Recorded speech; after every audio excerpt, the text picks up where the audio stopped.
Well, if you're a business and you want to keep hold of your customers, then you'd better give them adopt the human touch. That's according to a new poll conducted across 12 countries by analytics firm Verint.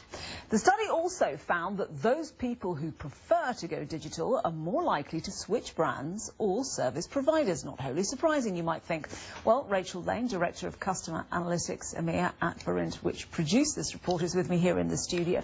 So it seems very obvious to me that in the digital age, as people increasingly go online to buy goods, that the whole world of customer loyalty is going to change.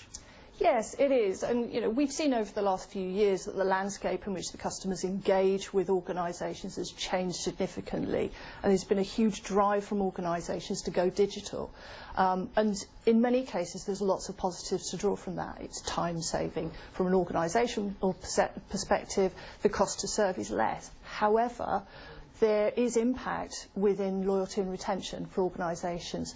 So the research that we've done is really to illustrate, and it's really throwing out some interesting dynamics of those organisations that primarily work digitally with their customers and those that work across other channels. Right, so let's assume that you're a company that is working digitally for the sake of argument, and assume for the moment that the other world is still going on with its own dynamic. How do you engage the customer and keep hold of them?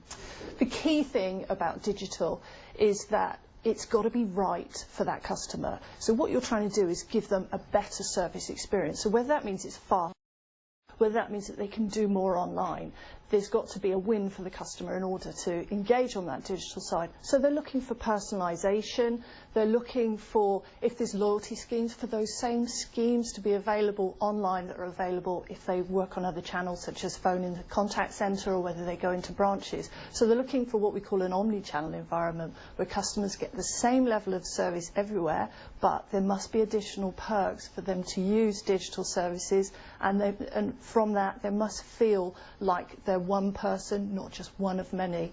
And that involves getting a lot of information about the customer, doesn't it? Yeah, it does. And customers appreciate the personalisation that they're able to get, and that's what technology provides across those organisations. So businesses are spending millions on not just digital services, but services that will help to analyse the customer experience. So we've seen that across the digital world, and in fact right across the sectors altogether, we're seeing in the UK there's 50% of those consumers that have, and they've been with their service providers for what we call a good loyalty period, so that's 3 years or more.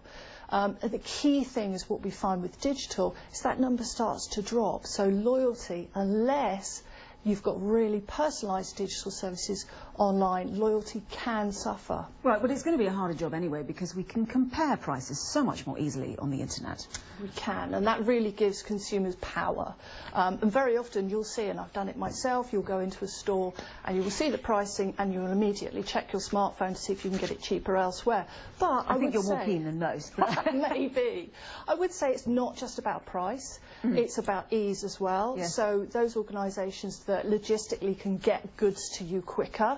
So we've got the likes of Amazon, they're real winners at digital. And most organisations that provide digital retail and other sectors as well, they're looking to drive similar experiences for customers. So, Ms. Leavitt, thank you very much indeed. Let's bring you some other news now. And Snap.